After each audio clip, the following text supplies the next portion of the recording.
The New England Patriots defeat the New York Jets 10-3. The Patriots have now won 14 straight games against the Jets, the longest active winning streak by one team over another in the NFL. And it came on the heels of just the wildest play you could possibly think of. Marcus Jones, 84-yard touchdown punt return. First punt return of the season. It just so happens to be this one. He took it to the house. It was incredible. I was mind blown. I was like, no way. This is the most Jets thing to happen. The Jets can be 6-4. They can be having a great season, but they're still the New York Jets, and this is what happens with the Jets. They lose on an 84-yard punt return with 5 seconds left to go in regulation. It's the latest go-ahead punt return touchdown in regulation since, Aaron, can you name it? Deshaun Jackson. Okay. Well, I guess you can name it. All right. Well, then I will just continue on with talking about this game then. So the punt return's there. It was an incredible play, but that's not the story of this game, Aaron.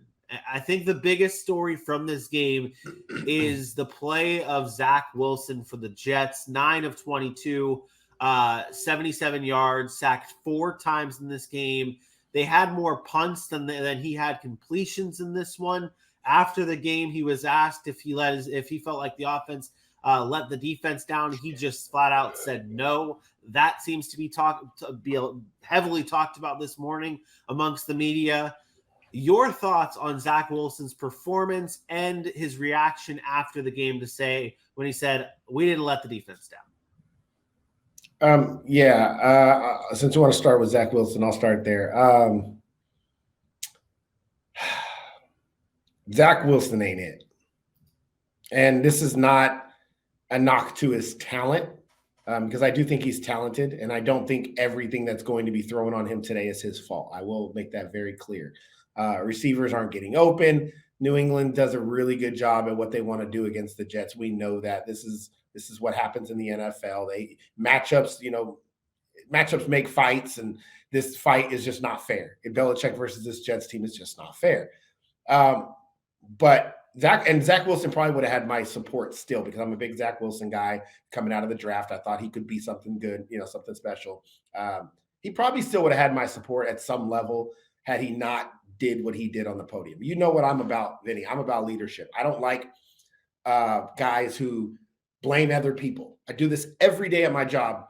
Doesn't matter. And I supervise. My reporter does something wrong and something happens in the office. My news director comes to me and I say, oh, that's my fault. It's the first thing I do. It doesn't matter what they did. If I knew about it, if I back them up. Like, that's, to me, there is no bigger deal in professional sports at the GM, owner, quarterback, and head coach than leadership. And leadership is taking accountability for yourself, but also for others. When they have their struggles, you just own it and you just take on that leadership. And if you want to have a discussion with them, you do it in private, you fix it, and you move on. I thought it was a poor choice of character, judgment, whatever you want to call it, to sit up there and just say no. You don't owe us an explanation. I'm not asking for an explanation. But just take ownership. If he would have said, do you feel like the offense let the defense down? His answer should have been, yes, we did. Yes, I did. Josh Allen said it the other day. Did Josh Allen have to go up there and he could have, maybe Stephon Diggs ran the wrong route. Maybe he didn't read the coverage the same way. Maybe Josh Allen's fault. It wasn't his fault on those interceptions. But Josh Allen goes up there and says, that's my fault. I got to be better. If I play like shit, we're not going to win. That shows the lack of immaturity that has already been questioned about Zach Wilson. But more so than anything, and I just got this vibe when I saw the press conference and his body language, I got a sense of entitlement. And that already just, like, everything I thought about Zach Wilson just turned me off. That sense of entitlement, like, I made it here. I'm Zach Wilson. I'm the quarterback now. It just gave me those vibes. And I don't believe in the NFL, especially in today's NFL, that you can win with that mentality. I just bashed Aaron Rodgers for this. And Aaron Rodgers has won in multiple MVPs, a Super Bowl, and is a Hall of Famer. And you are a second-year green rookie that's been hurt and done nothing. And you're going to have that sense of entitlement? I don't believe that you can be successful in this league doing that. So unless he has a serious attitude adjustment, it doesn't even matter what he does on the field. I don't even care about the play. there's no way that Zach Wilson's going to have success in this league if he has that mentality that at least was portrayed at that press conference.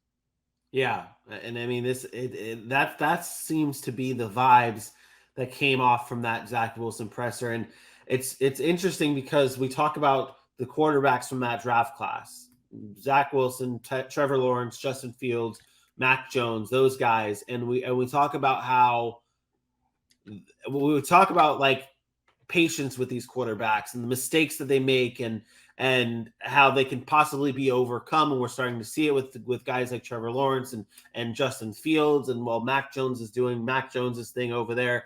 But with Zach Wilson, I think this is the first quarterback that you've said that you might be out on.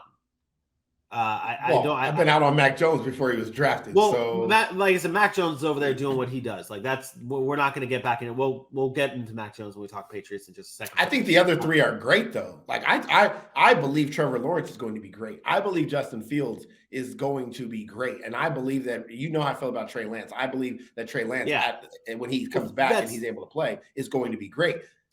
I don't see great in Zach Wilson, but I did. Like I saw the skill set, I believe is there.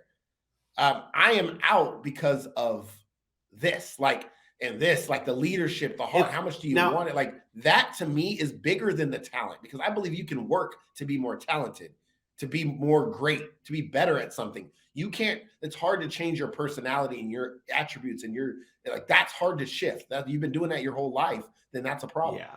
Now, if he comes out today or tomorrow or whatever his next press conference and say I apologize for what I said, like if he don't care. Okay, the only way that gets fixed is to show it now, to show the leadership, because to lead on the field. Because you come the next day, a publicist talked to you and said, this is bad for your image, bad for your brand, your money, you're going to lose money doing this. Your agent says, hey man, you need to go apologize and take ownership. I don't care about none of that. Now you're in that moment. You said what you said. You felt the way you felt. You looked the way you looked.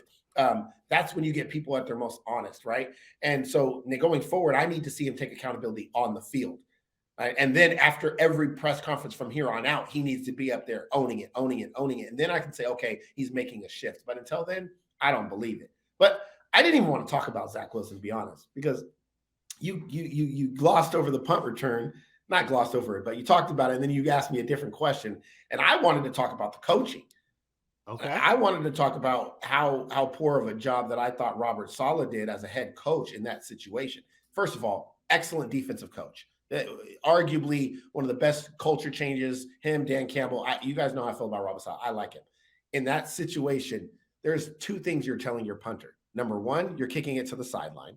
And number two, you have to get as much hang time on that football as possible so the clock continues to run. What does he do? He kicks a line drive right down the middle to the damn kick returner. It's the only thing you can't do. It's the one thing you can't do is kick a line drive to the kick returner. First of all, out kicking your coverage in the middle of the field. Like, to me, this is football 101. And I don't know that Robert Saleh didn't tell him that and it was just a bad punt, but you have to kick that ball high. It could be a short kick. That kick can be short. That kick can be at their 40-yard line. There's only going to be time for one play. There's no, you know what I mean? Like one or two plays, like your defense has shut them down. You cannot allow a return there. You have shut this offense down. The void of playmakers. They don't have anybody that's explosive like that. And you have shut them down all game. And you're going to kick it to the one. Think about a special teams play. And I get it. They're supposed to do their job.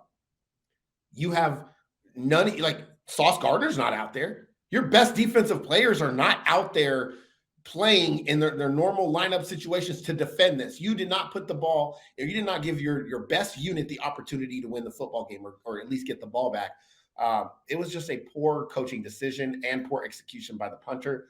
I thought that was significant. Like I know that they didn't score any points and they had -2 yards of offense, but they win that game. We're still talking about them different today. They go to overtime and win that game 6-3. Yeah, they had a tough offensive day, but they found a way to win. And then the Zach Wilson stuff gets glossed over a little bit. They talk about it, but it gets glossed over. I just thought that was pretty significant for the Jets, and it's a tough loss. But hey, I said it last week with Green Bay and Dallas. The Patriots own you. This is the kind of stuff that happens. It doesn't make me think any differently about the Patriots or the Jets today than it did 2 weeks ago. when the Patriots beat them by a lot. Like the Patriots beat the Jets. This is the NFL. It happens all the time. Packers own the Cowboys. Patriots own the Jets. This Brady owned Manning. Like grass is green, the sky is blue. It's just things that we just should be expecting nowadays in the world. It is what it is. It's not an indictment on anything other than this is what happens in the NFL. Yeah, that's now 14 straight games. The Patriots have won over the Jets, the longest active winning streak by one team over another in the NFL. Another mentionable player, another mentionable stat that I want to talk about, or not talk about, just to bring up. Matthew Judon, another game with some sacks. He had 1.5 sacks in this game. Leads the league now in sacks with 13 this season, a career high for him, most ever by a Patriot through the first 10 games of the season. When sacks became official in 82, he's having a hell of a year, deserves to be brought up. I feel like he doesn't get enough credit, and I wanted to give him the mention here of having yet another game with some big time sacks, really helping this Patriots team get a dub over the New York Jets. Patriots win. By the way, I do have to point this out because everybody is starting to mention the Patriots again. And I have to bring everybody right back down to earth. Just really quick. Great win. But the Patriots have beaten absolutely nobody. Okay. And I'm including the Jets in that because the Jets are that's the one team that it's the one team I will not give the Patriots credit for beating is the Jets. For many reasons, but it's because they're the Jets. The Bears, the Steelers, the Lions, the Browns, the Jets, the Colts, and the Jets. Those are the Patriots wins. So the 6-4 Patriots are about to be in for a rude awakening as they enter the next 8 games or 7 games or whatever it is. Show me that they can win these games, and then I'll show you the playoff Patriots. Because until then, I'm not buying it. They go Vikings, Bills, Cardinals, Raiders, Bengals, Dolphins, Bills. Good luck. Yeah. Oof. Good luck. Oof. If you come out of that and you're 5-2 and you're or whatever, and maybe even 500 is going to be good out of that. 4-3. Then I'll give you some credit. But I'm almost willing to bet they'll finish below 500 the rest of the season. Yeah, no, I get it. But either way, they do come out victorious in this one. Now own that wild card spot, and the Jets fall out of the playoff picture. And both teams though at 6-4. It's a tight race in the AFC East. It's a tight race in the AFC for a playoff spot, and just like that, the Jets had a chance to become leaders in the AFC East. Fall and now become out of the playoff picture as they lose to the Patriots 10-3.